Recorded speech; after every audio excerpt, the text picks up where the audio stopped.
Hanuman by His Holiness Bhaktivedanta Swami Maharaj Ki. Jai. So, for those of you that weren't here yesterday, we did welcome Maharaj and his servant on the Krishna Das. So, again, a very big welcome to Maharaj. We asked all of the devotees that are sitting here. For those of you that don't know, we did a basic introduction yesterday of Maharaj. Maharaj joined Iskcon in 1973, on the 7th of January, if I'm not mistaken, in London. And since then, Maharaj says that he's been a guest in London, Yatra, and since then he's been a guest of Iskcon. So we welcome Maharaj here not only as a guest, but as the founding Maharaj for Iskcon for Elizabeth. So Maharaj, we're very, very grateful for you. Maharaj is also a GBC member. He used to be chairperson at one stage, I think twice, and now he's the member. But Maharaj oversees South Africa, some of the African countries, Mauritius, Baltic states, and Russia. So thank you, Maharaj. Just a reminder, tomorrow is day 3. Please look forward to welcome you to day 3 program starting at 11:30. Just one small announcement for those of you that want to use the loo. Please use the outside building. Thank you, Maharaj. Hare Krishna. Thank you. Yes, well, welcome one and all, and everyone, and all, yes. How nice to be here with you again. Hope everyone's okay today. So we're continuing on, reading from Srimad Bhagavatam, Canto 9, Chapter 10, the pastimes of the Supreme Lord Ramachandra. So, first of all, though, please repeat after me. Om Namo Bhagavate Vasudevaya. Om Namo Bhagavate Vasudevaya.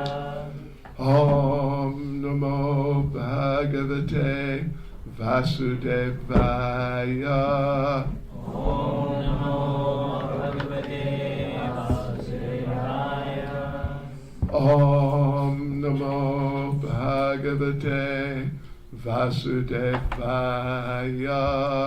Om Namo Bhagavate Vasudevaya. So yes, we just began really yesterday, reading through this chapter 10 of the 9th canto, the pastimes of the Supreme Lord Ramachandra. Basically, at this point, Lord Ram is a child. Shri Nitai Gaura Sundar Ki Jai. Right, so let us carry on. And there's a number of interesting things that we'll come across in the following verses today. We'll start though with verses 6 and 7. I'll just read the Sanskrit first of all. Yoloka vira samito dhanuraisham ugram sita swayam varagrihe trishato panitam adaya bala gajalila ivekshu yashtim sajyi kritam nripavikrishya babanjamadye. And that was 6, and verse 7. Jitvanu rupa gunashila vayonga rupam sita bidam shriyamuras yabilabdamanam marge vrajan brigupatir vyanayat prarudham darpam mahim akritayas chira rajabijam.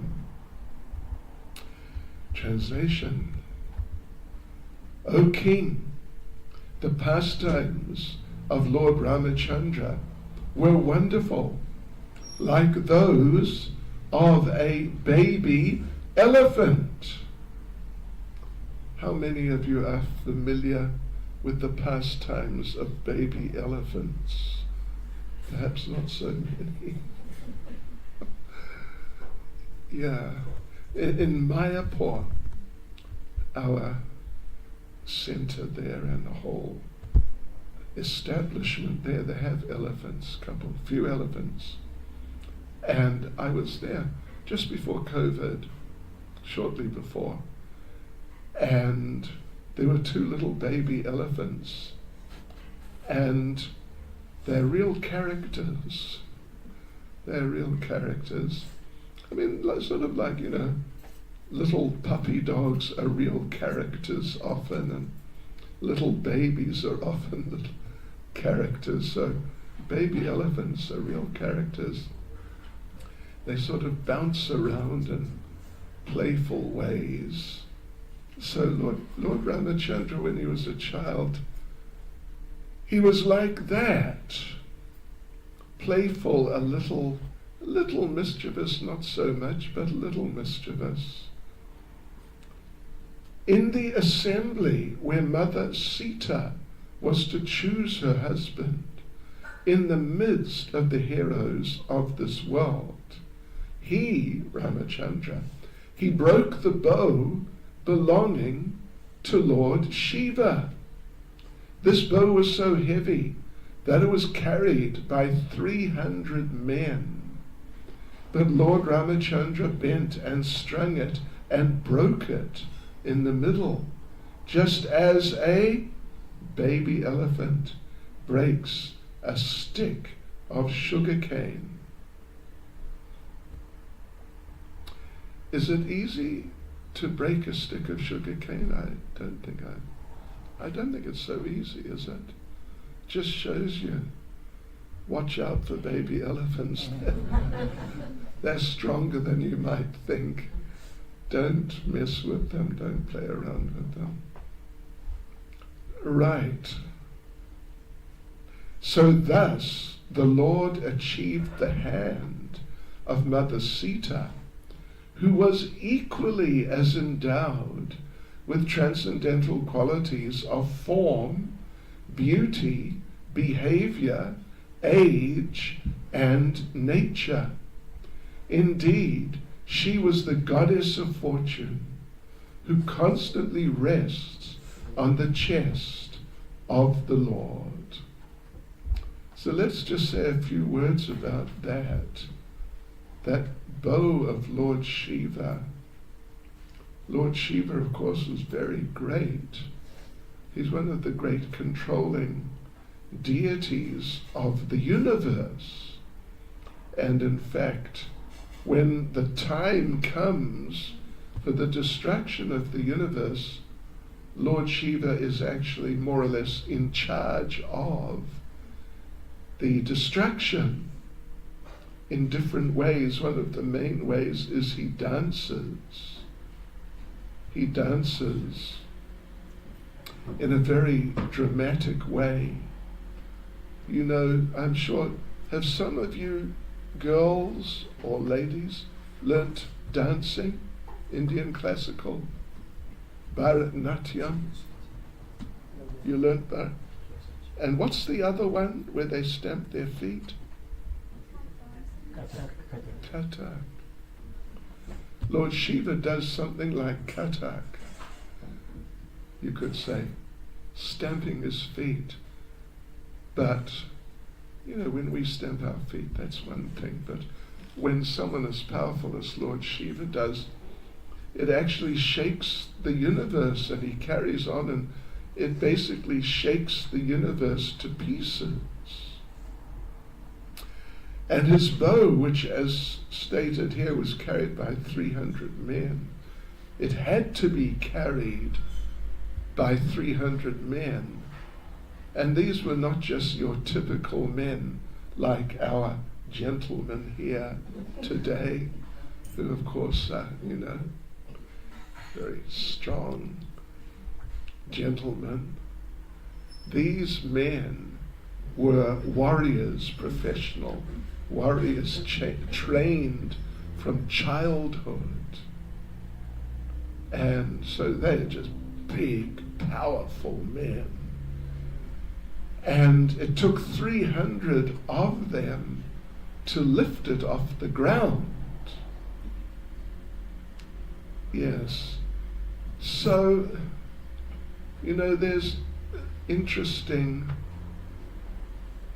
story we're going to shortly. Let me just say, shortly we are going to anyway, the mention will be made of Mother Sita being kidnapped by Ravana, and it's described here in the Bhagavatam in sort of, you could say, matter-of-fact ways.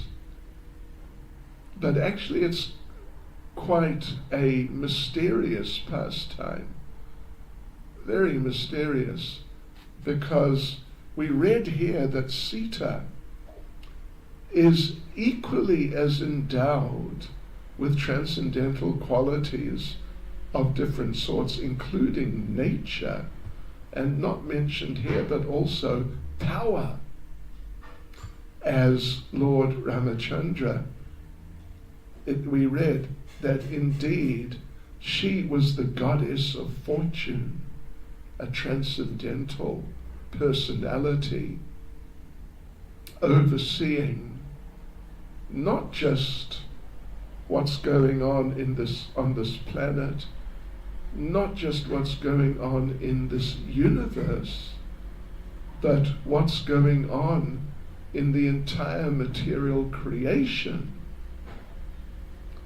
In other words, she's an extremely, in this case, powerful person.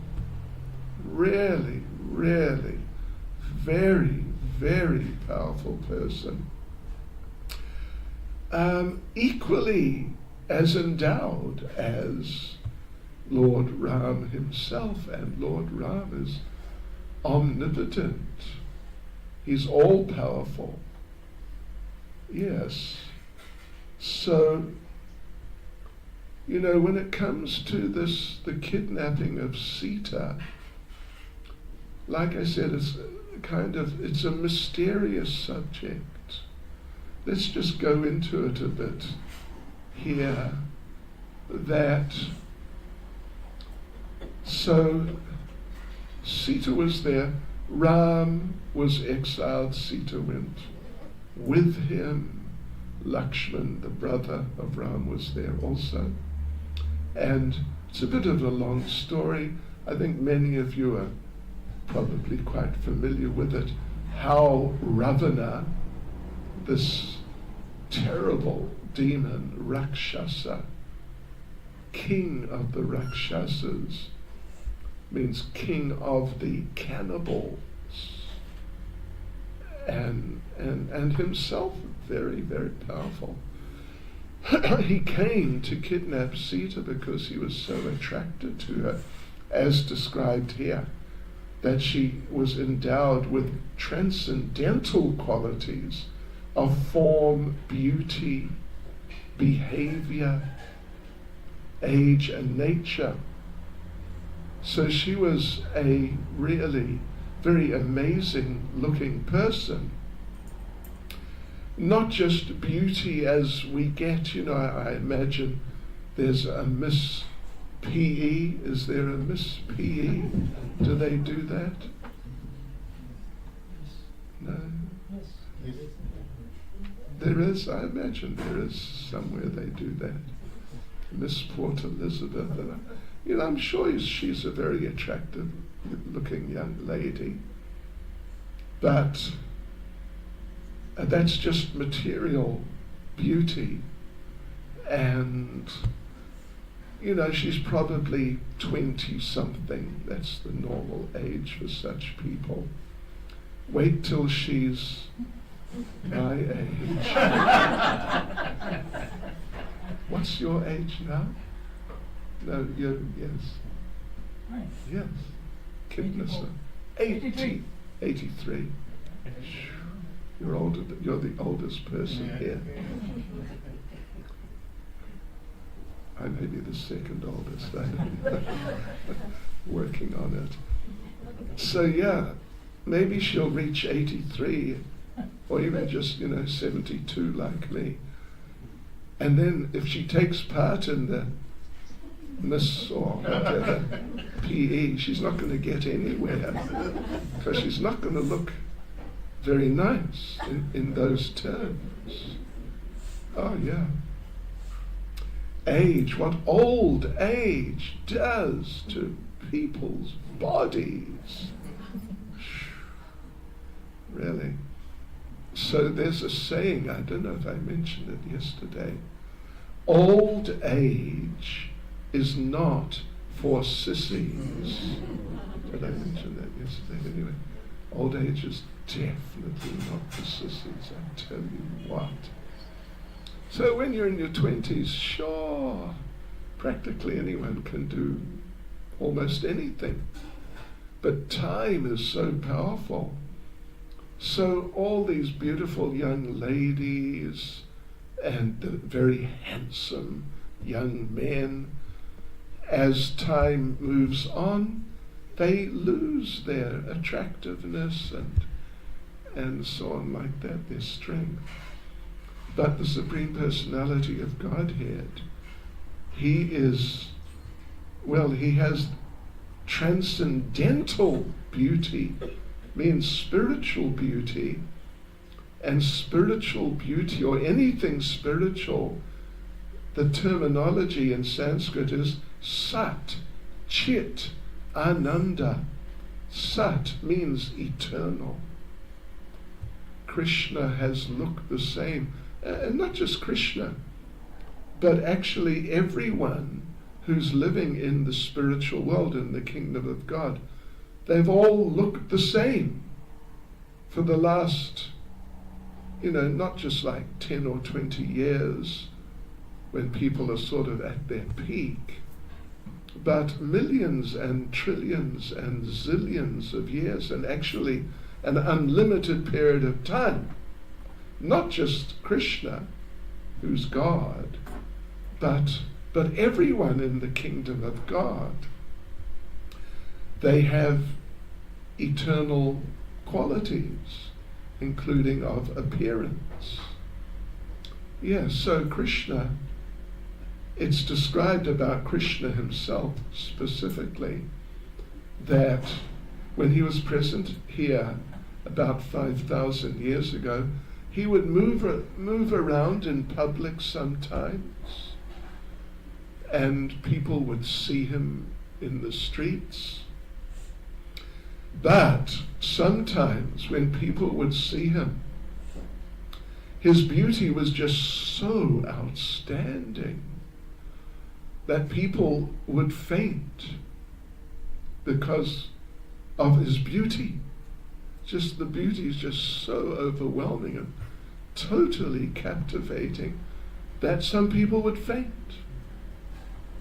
and fall off their horses, or elephants even sometimes. Did anyone faint when they saw you?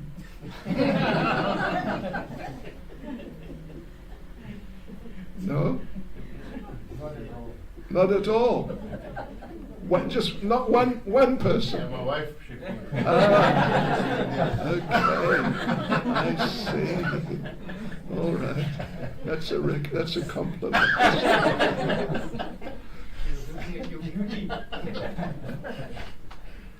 You fainted, didn't you? Okay. So they would faint.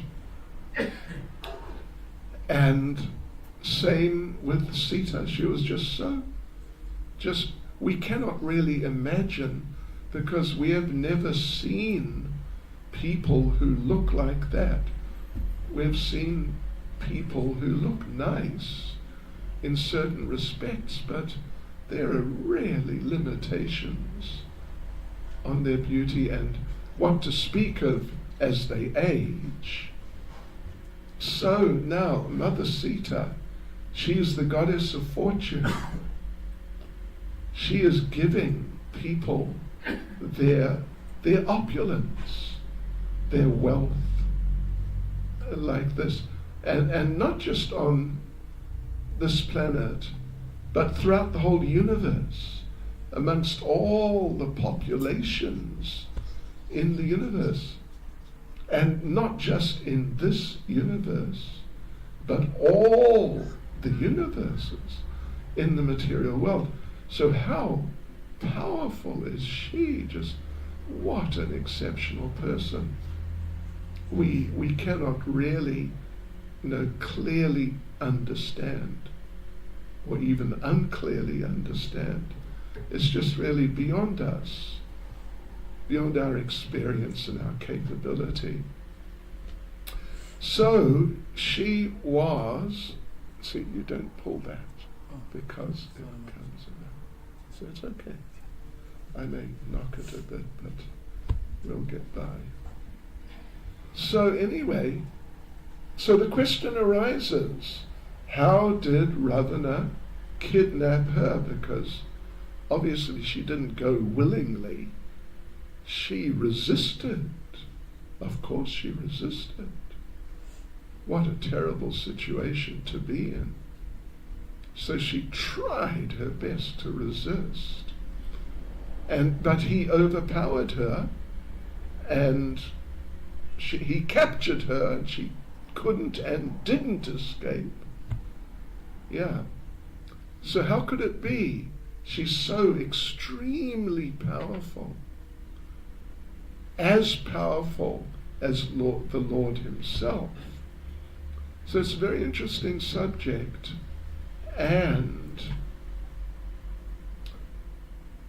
there's a story there that Mother Sita, as a girl, not even as a young woman, but just like school age or something like less than 10, she and some of her girlfriends were playing a ball game in one of the courtyards of her father's palace, and the ball got stuck in a tree which was there in the courtyard, and they tried shaking the tree. Someone tried to climb it but couldn't get up there, and throwing a few things at it, but it was stuck in the tree.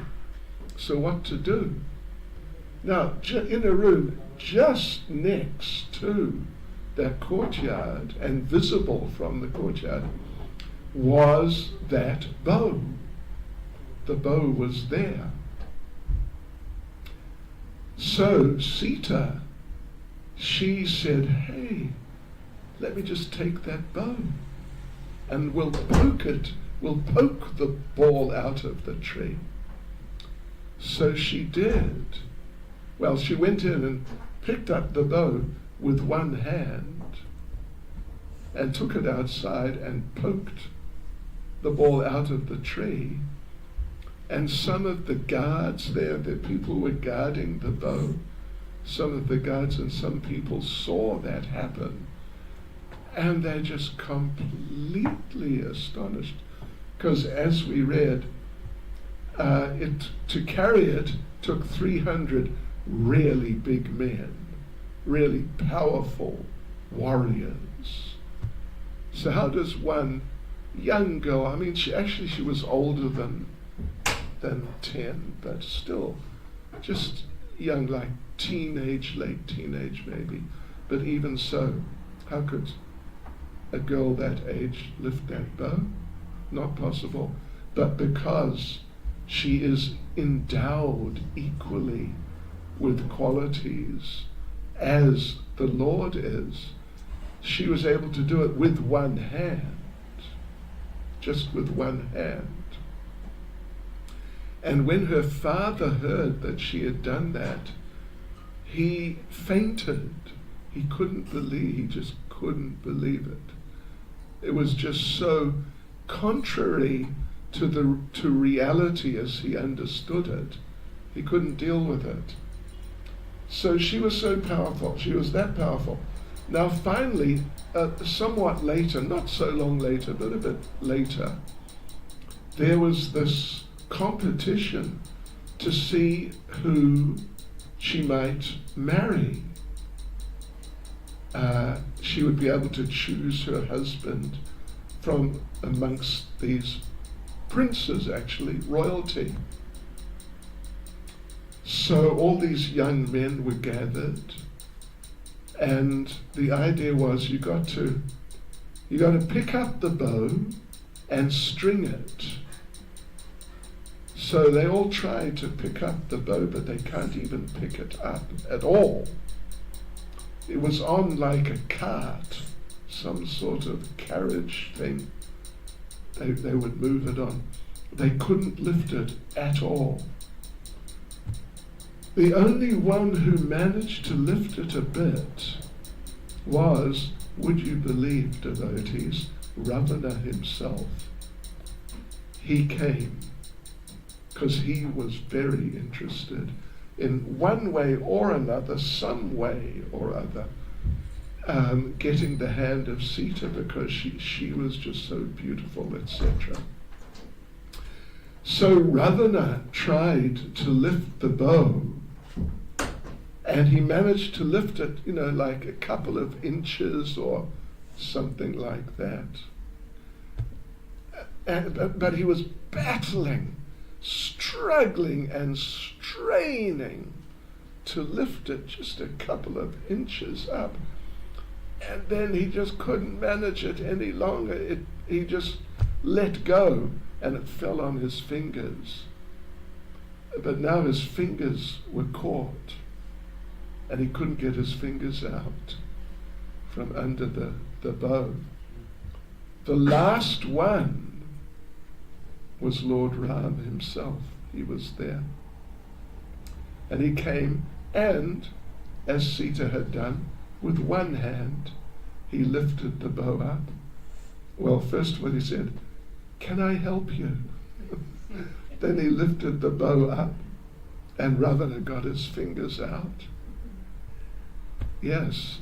And then Lord Ram, if you know the story, you'd know, he lifted it up off this thing that it was on, and then lifted it so it's now standing vertical, and strung it.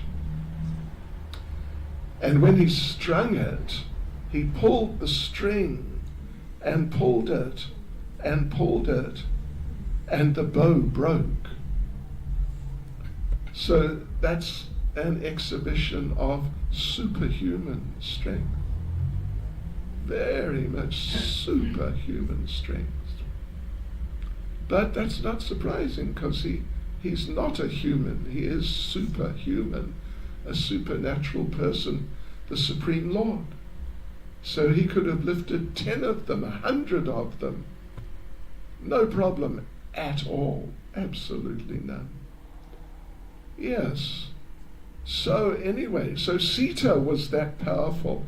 With one hand, she lifted the bow. Ravana couldn't lift it with both hands, more than, a little bit, but then it was too much. So how did Ravana kidnap Mother Sita, who resisted? She just didn't say, "Oh, you want me to go with you? Okay, where shall I sit?" No chance at all. So this is a very mysterious point. The thing is this, that, without going into too much detail, Ravana wanted somehow or other, by some means or other, to get Sita for himself, even though now, after that competition, now she's married to Lord Ram. That didn't put Ravana off. He still wanted to get her. So he came to where they were sort of camping out in the forest. And it's a bit of a long story, but there was like a magician, you could say, a mystic yogi with mystical powers named, what was his name? No, you must know. Maricha. Yeah. Who was somehow connected with Ravana. And And Ravana said to Maricha, I want you to take the form of a baby deer, beautiful baby deer, and Sita will become attracted and insist that Ram catches the deer for her to be her pet. And so he'll go off chasing the deer, chasing you as the deer. I'll kidnap Sita, and there we go. And Maricha said, but Ram will kill me. This is not a good idea. Ram will kill me when he understands the situation. And Ravana said, well, okay, that's all right. If you don't want to do it, I'll kill you. Who would you rather be killed by? And Maricha said, I'd rather be killed by Ram, because then I'll be liberated. And he was. So anyway, long story short, Lakshman had made a mystical circle around Sita, which Ravana tried to go through, but he couldn't go through. So he's stuck, he can't reach her. But, he spoke in certain ways, and somehow or other she agreed to step through the circle herself. And then he grabbed her, and off they went. But what is described in different is that when she stepped through that circle, it was a circle empowered by Agni mantra. Agni, fire mantra. When she stepped through, then Sita went to Agni Loka to stay safely while all, these great adventures were happening. And on the other side of the Agni mantra came a Maya Sita who looked totally identical, just identical. And that was who Ravana kidnapped. And she was not powerful enough to fight with Ravana, so he took her. Otherwise, how would it be possible for Sita to be kidnapped by a person who has just a tiny fraction of her power? And indeed, his power, Ravana's power, came from her. So it's not possible. It's completely impossible. So here's just an interesting aside. Listen to this. When Lord Chaitanya, it's described in some detail in Chaitanya Charitamrita. If you've got Chaitanya Charitamrita at home, you can look it up. Or if you've got Prabhupada's books on computer, you can look it up. And you see the story there. Lord Chaitanya was in South India, and he met one Brahmin, very nice devotee of Lord Ram, who invited him to come for lunch. So he went to the person's place, and he's sitting down and waiting, Lord Chaitanya, and waiting and waiting. And he wondered, what's happening with lunch? He invited me for lunch, but it should have been an hour ago at least. So he went around, the back somewhere, to where the cooking was meant to be going on. And there was that Brahmin just sitting there, crying. He hadn't started cooking a thing. And Lord Chaitanya asked him, what's the problem? You invited me for lunch, here I am. But now you're sitting here crying and you haven't cooked a thing. You haven't begun cooking anything. So what's happening? And this Brahmin, devotee of Lord Ram, he said that, sometimes I think about Mother Sita. And I think how Ravana kidnapped her. And I think that Mother Sita, who is the goddess of fortune, and just the complete embodiment of purity, that it seems she was touched. Her body was touched by this Ravana, who's just the lowest of the low, or even lower than the lowest of the low. He's just off the scale completely. And he touched her. But how's it possible? It can't be possible, but it seems it happened because that's how it's described. But how could it be? And when I think about this, it becomes too much. And I just become dysfunctional. So Lord Chaitanya said, all right, let me look into the matter. I'll come back and have lunch some other time. But for the time being, let me go and consider and discuss with some people and see what I can find out. So Lord Chaitanya, he left, and he went somewhere down deeper into South India. And in one temple, he found a copy of Kurma Purana. And in Kurma Purana, it describes in detail how this whole thing of going through the Agni mantra empowered circle of Lakshman, that Sita, like invisibly, not that suddenly Sita, sort of drops down and this other one comes up, here I am, but it all happened just completely. You couldn't tell anything was happening at all. It just seemed like Sita walked through that circle. And so the Maya Sita came and was kidnapped.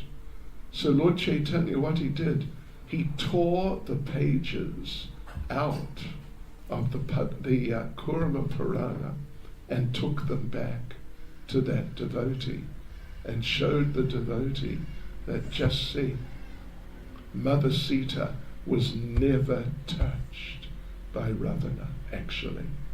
Yeah. And that devotee, Ram Bhakta, he was just so happy. What did he do? He cooked lunch. And Lord Chaitanya had a nice lunch. So that's interesting, isn't it? And then when Mother Sita was rescued and Lord Ram had her walk through fire to prove her purity, then the Maya Sita went back to Agni Loka and the real Sita came out on the other side of the fire. So Haribol, what do you think about that? That's interesting, isn't it? Just like, I don't know if you've heard or read, Prabhupada makes the point that Krishna, when Krishna comes, Krishna never kills anyone. He never kills demons. Have you heard that? He never kills anyone. But when he apparently kills, like Putana was the first demon, or any of them, so many of them, actually they were killed by Lord Vishnu, whose business it is to kill demons. Yeah. So, but when Krishna's there, some demon has come, and it appears like Krishna now, he fights with the demon and kills the demon, but it's Lord Vishnu. But, it's a little similar to the situation with Sita, that Krishna, it's not that Krishna steps back, Lord Vishnu steps out, and Krishna says, go for it, get him. You can't see it. You don't see it. But, it's not now Krishna's sitting down waiting for the demon to be killed, and then he'll carry on with his pastimes. It's transcendentally mystical. You don't see it, but that's how it works. That's what happens. So there you go, devotees. There's an interesting little point. Yeah, interesting little point about the pastimes. Let's just carry on. While returning from Sita's home, after gaining her at the assembly of competitors, Lord Ramachandra met Parasuram. Although Parasuram was very proud, having rid the earth of the royal order 21 times, he was defeated by the Lord, who appeared to be a Kshatriya of the royal order. He appeared to be. You know, Lord Ram, in many ways, many times, he appears to conduct himself like an ordinary person, an ordinary Kshatriya, like an ordinary member of the royalty and warrior of the royal order. But actually he's the Supreme Lord. And why is that? We spoke about it last night, that Ram, Krishna, or any of the avatars, there's no difference. You remember the example which we mentioned to illustrate that point from Brahma Samhita? Do you remember that? The candle? The candle. That was you, was it? Well done. Yeah, Brahma Samhita says, the Lord is like a candle which is lit. And there are many other candles, but they're lit from the first candle. So in other words, they're all dependent on the first candle. But when they're all lit, you can't really tell which is which candle, which is the first or the second or the third or the 100th, or you can't tell because they just look the same. So like that, Lord Krishna is the original, and he's complete. I mean, they're all complete, but he displays his complete potencies. But the other forms of the Lord, including Lord Ram, they're the same, but they don't display all the characteristics, all the qualities, just certain qualities. Like Lord Ram is particularly noted for being very morally upright, very honest and truthful, and would never do anything like criminal or anything which would be considered wrong. Krishna, Krishna sometimes is a little mischievous. We all know about that. Lord Ram is not. He's never like that. Did I mention about, no, maybe I didn't last night,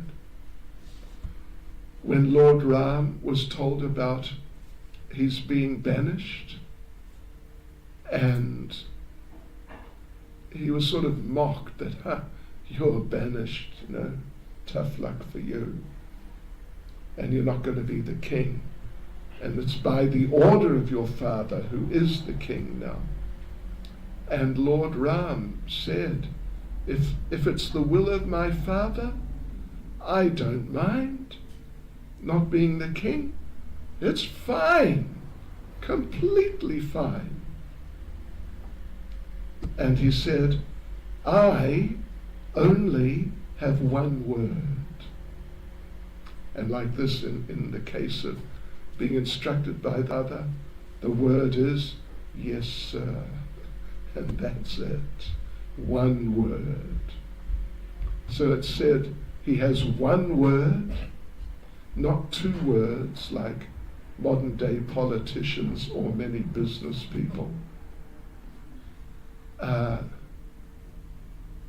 Or Prabhupada joked that he saw on television one time a politician saying that, well, we will do this. And then the politician said, but on the other hand, maybe we'll do that. And then he said, but on another hand, maybe we'll do something else. And Prabhupada said, he has 3 hands. So, one word, one wife, and for his enemies, 1 arrow. Those are the 3 ones of Lord Ram. Okay, let's carry on here. Carrying out the order of his father, who was bound by a promise to his wife, Lord Ramachandra left behind his kingdom, opulence, friends, well-wishers, residents, and everything else. Just as a liberated soul gives up his life and went to the forest with Sita, he was ordered by his father. That was it. That was it. And he said, if my father tells me to enter fire, I'll just enter fire. And I will not say, well, wait a minute, I'll just do it. That was his standard of obedience to authority. So anyway, there's a whole long story there how he got exiled. We won't go into the details of that. But he was exiled for 14 years. And Sita went with him, and Lakshman, his brother, the next, second oldest, went with him. And to just live in the forest for 14 years. And Lord Ram, when he was instructed like that, he went and told Sita, well, I have been banished to the forest. See you after 14 years. You stay here and just carry on. See you after 14 years. But Mother Sita said, you know what she said? She said, when are we leaving? And Lord Ram said, we are not leaving. I am leaving. And Sita said, no, we are leaving.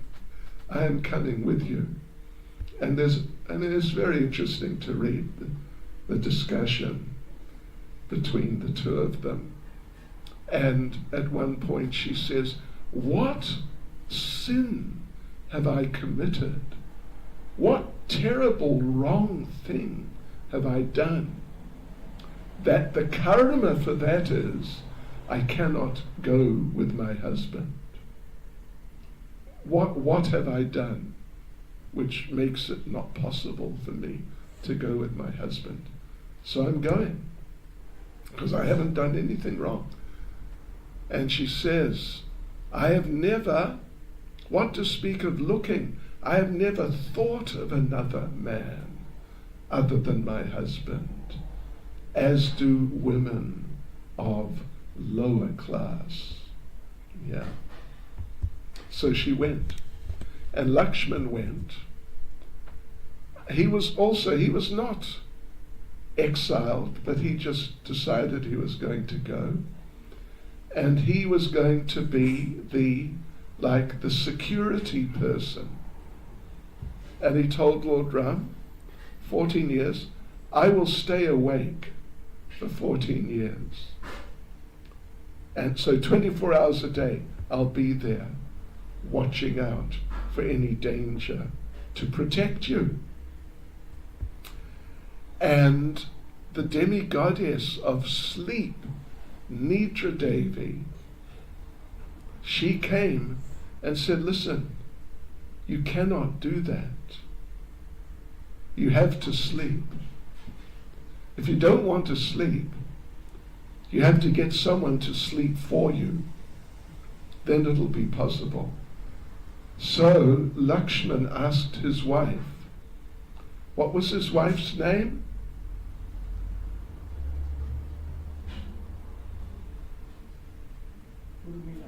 Urmila.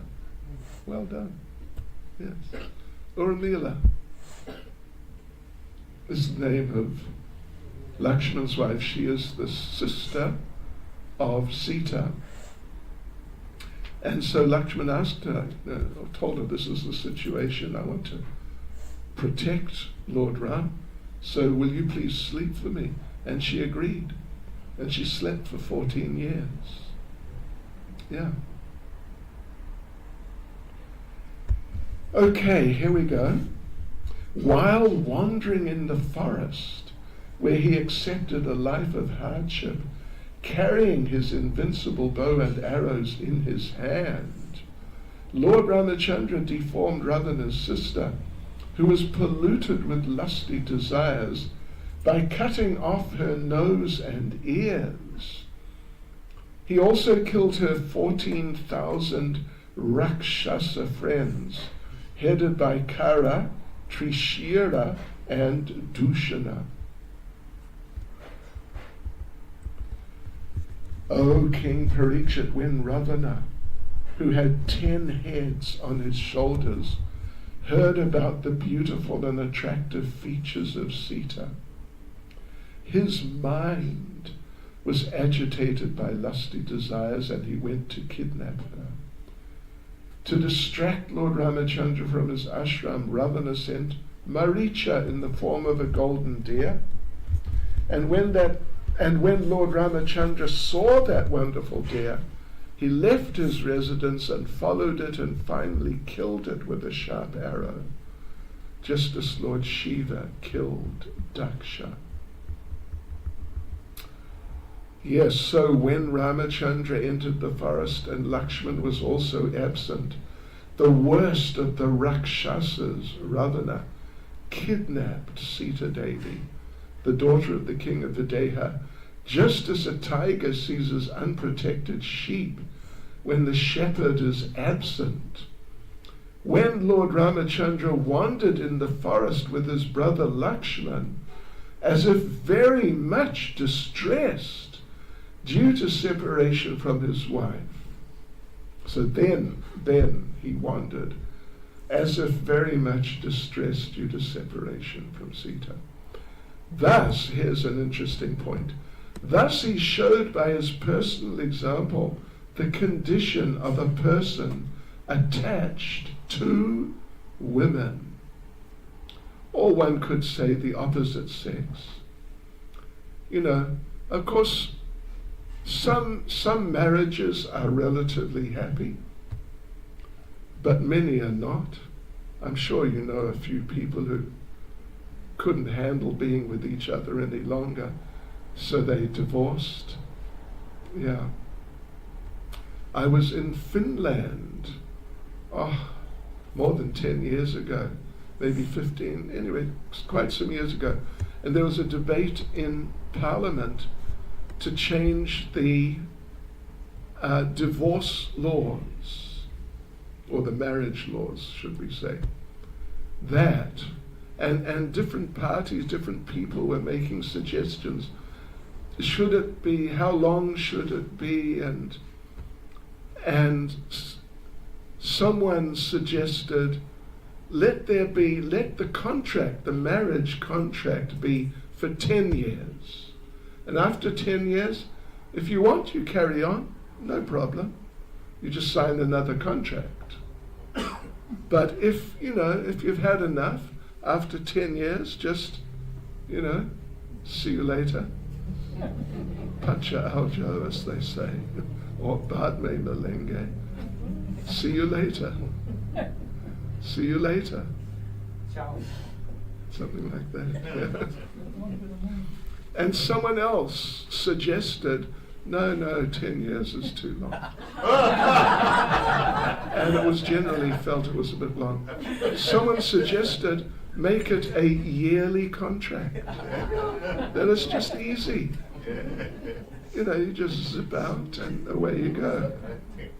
So eventually they settled, or it seemed, while I was there at least, they were settling on 5 years. A 5-year renewable contract. Because the problem was there was so much divorce, like 75% or something like that of marriages were ending in divorce. Yeah. So anyway, how did we get onto that? But, yeah, okay, yeah. yeah, well, let me tell you a funny little story. Hopefully you'll get this. That there was one famous musician, George Harrison, who was very involved in Krishna consciousness for many years. And he had his best friend was another, also very famous, not quite as famous, but very, very famous musician amongst the young people, whose name was Eric Clapton. And, they were just together all the time. And George was married to a beautiful young lady, and Eric was not married. And take a guess what happened. George's wife ran off with Eric because, who's the most likely person for the spouse to run off with is the best friend of the husband or wife, because they're together all the time. So she ran off with Eric Clapton, and it was total disaster for both of them. But anyway, but George remained close friends, very close friends with Eric Clapton right up till the time he died, even though this had happened. Normally you'd think he would hate this fellow, but he didn't. So there is on YouTube, there's a video, you can try and find it. And George is being interviewed, and they ask him, what's your relationship with Eric Clapton like? Expecting some controversy and, some fiery exchange. And George said, we're great friends. We're really close friends. We share the same wife.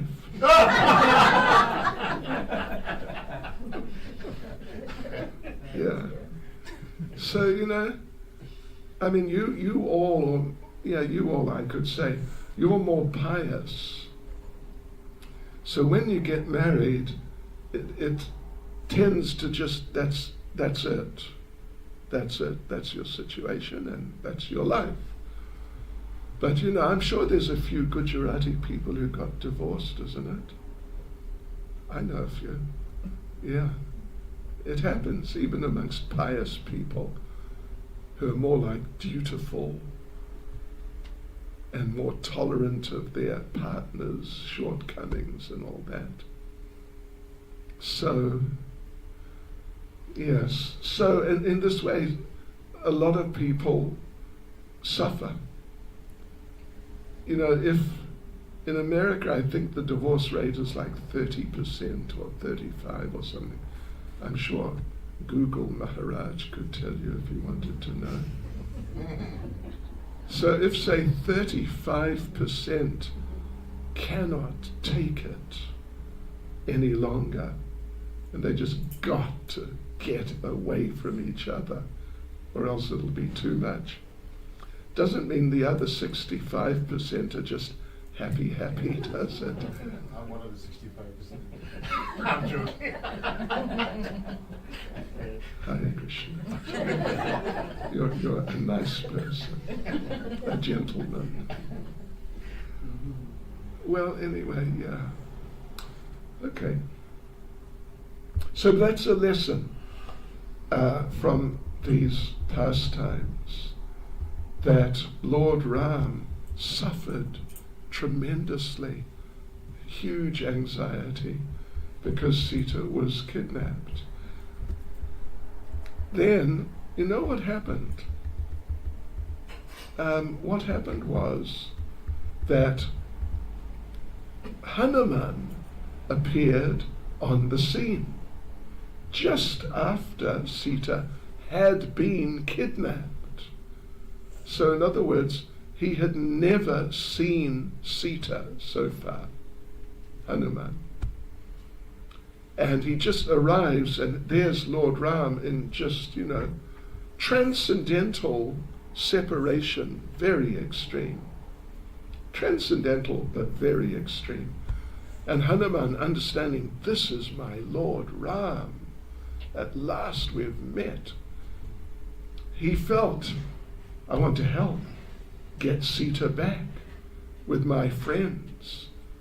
We know the area, we'll find her, and in this way he can get her back.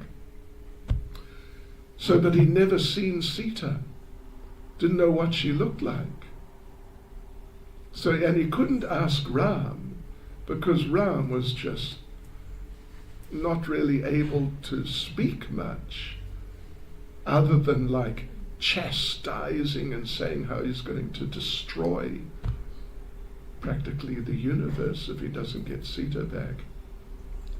So Hanuman couldn't ask Lord Ram, what does she look like? Please tell me.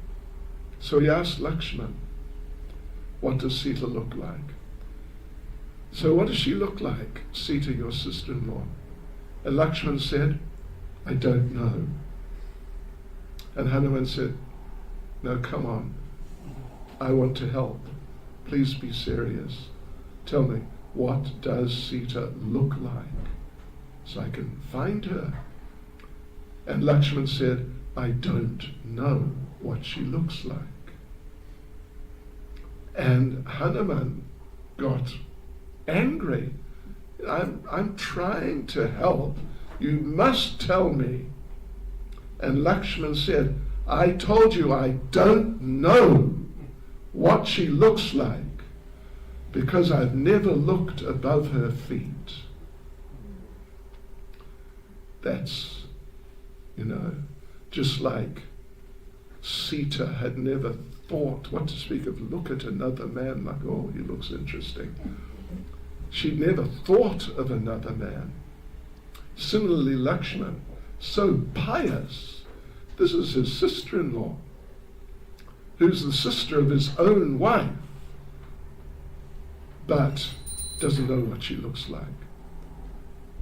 But what he knew was her feet. So then, because he'd studied her feet, all these years they'd been in exile, and before that, when they were living in the palace in Ayodhya, studied her feet, the markings. You'll see on the altar, just by the altar, there are pictures of Krishna's, the markings of Krishna's lotus feet. Just little picture. I think it's the markings on Radharani's, is it? Or no, Lord Chaitanya's feet, and the markings on Radharani's right hand. They're special markings, not the usual sorts of things that we all have on our feet, but like actual pictures of objects. So then, Lakshman gave Hanuman a detailed description of the lotus feet of Mother Sita. And when Hanuman finally jumped over, he had the ring, if I remember correctly, the ring of Lord Ram, which, hopefully Sita would recognize, and because he was meant to go around and show the ladies, do you recognize this ring? And someone, understanding who he is and what his business is, might say, sure, I understand. This is Ram's ring. So that wasn't, it was one way of identifying Sita, but not as good a way as looking at her feet, because you can't change the markings on the bottoms of your feet. So like this, Lakshman was able to understand when he met Sita, he was able to understand that this is actually her. So, yes, Sweta Dweep Prabhu, yes, Kya ho raha hai? What should we do? It's ready. Oh, Krishna, it's cold. No. Garam hai. Okay. Garam, bahut garam. All right, so let me just read one verse further. So they got to the beach. After reaching the beach, Lord Ramachandra fasted for 3 days, awaiting the arrival of the ocean personified.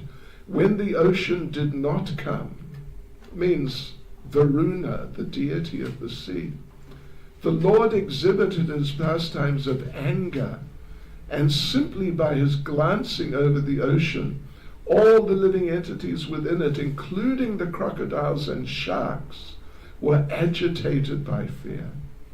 Then the personified ocean fearfully approached Lord Ramachandra, taking all paraphernalia to worship him. Yes.